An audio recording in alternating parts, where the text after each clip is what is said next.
As far as the eye can see, there are green rolling hills, lush highland plateaus, and everywhere the sound of exotic birds native to the land.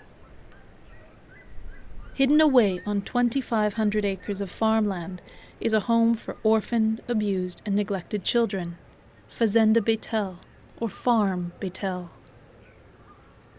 The home rests in the heart of Brazil, 2 hours outside of the capital city of Brasilia, in the central state of Goiás.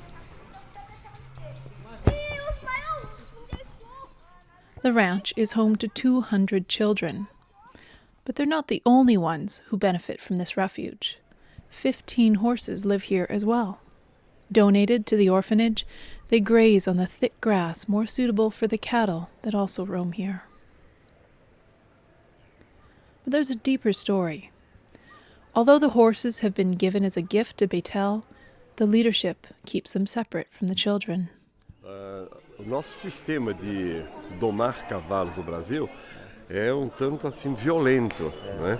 Foster said, as the traditional horsemanship in Brazil is a little bit violent, hard with animals, and the animals used to kick and hurt some horsemen. He decided to set them apart, keep the horses wild and discipline and care about the boys, But he couldn't imagine that there is a program, there is a kind of horsemanship which can relate, it can connect boys, young boys with horsemanship. So he's excited for that, right? He's amazing. The project that Pastor Ernesto is so excited about has provided an extraordinary solution to a serious problem. The traditional horsemanship practiced in Brazil was not successful with these horses. With a history of abandonment, neglect, and abuse, the horses behave violently, kicking, bucking, and biting, making them unsafe for the boys to work with.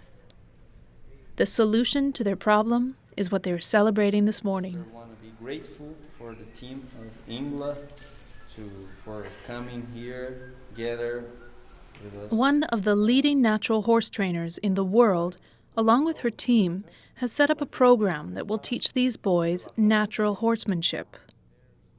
Ingela Larson-Smith is a natural horsewoman. There are very few people in the world who can work with difficult horses like she can. She is also a teacher, with a heart to help people connect with their horses in a way that goes deeper than what traditional horsemanship offers. In the summer of 2008, God gave me a vision and he asked me if I would take horses to orphans or underprivileged in India, Brazil and China. And I said, yes, I will. So last November 2009, we came to Brazil for the first time. And we basically flew here with a team We didn't know anybody in the country. We couldn't speak Portuguese. We had no connections, no contact, no finances.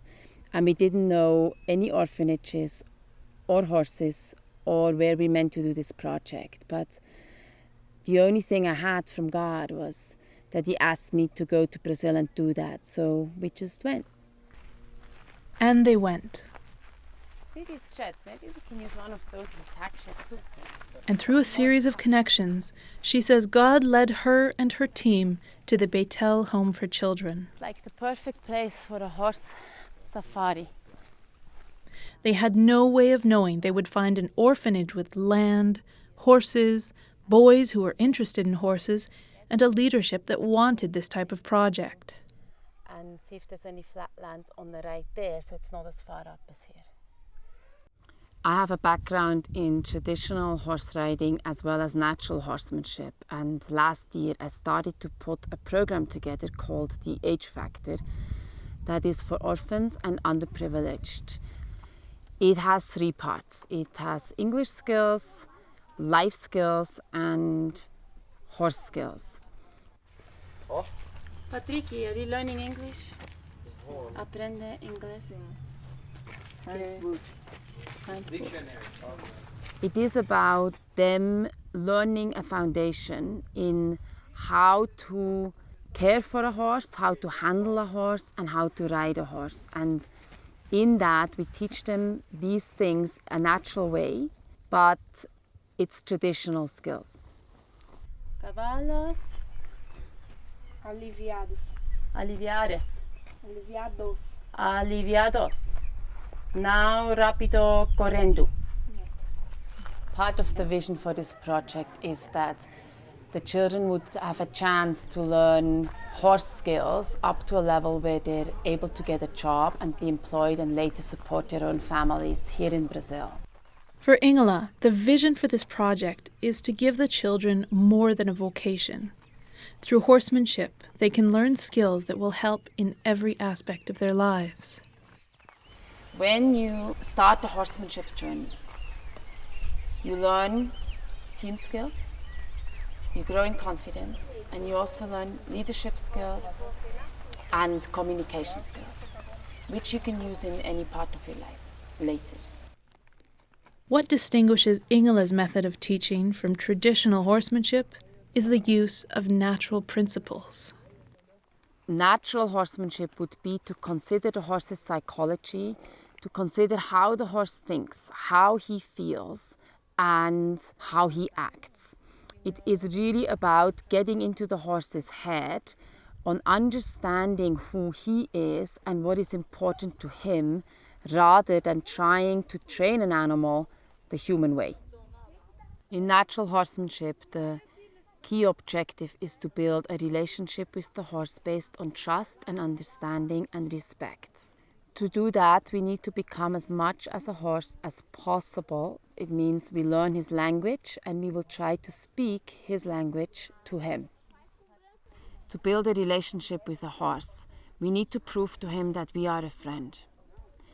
Because naturally the horse would have the tendency to be afraid of us because we act and look more like a predator.